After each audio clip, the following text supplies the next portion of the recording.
জামালপুরের দেওয়ানগঞ্জের চর ডাকাতিপাড়া অসময়ে যমুনা নদী ভাঙনে বিলীন হয়ে যাচ্ছে ঘরবাড়ি। গত এক মাসে প্রায় অর্ধ শতাধিক বাড়িঘর নদী ভাঙনে বিলীন হয়েছে বলে জানা গেছে।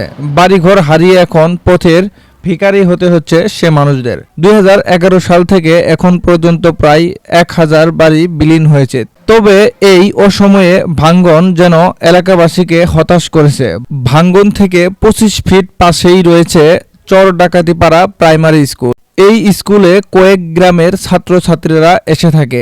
এই স্কুলটা রয়েছে ঝুঁকির মধ্যে। 8ই এপ্রিল মঙ্গলবার দেওয়ানগঞ্জ উপজেলা চিকাদানি ইউনিয়ন চর ডাকাতিপাড়া গ্রামে নদী ভাঙ্গন স্থলে বাংলাদেশ পানি উন্নয়ন বোর্ড এর উদ্যোগে জিও ব্যাগ ফেলা শুরু হয়েছে। তবে এলাকাবাসীর দাবি, এখানে স্থায়ী বাঁধ না করলে এই এলাকার মানুষ সহ প্রাইমারি স্কুলটাও বিলীন হয়ে যাবে।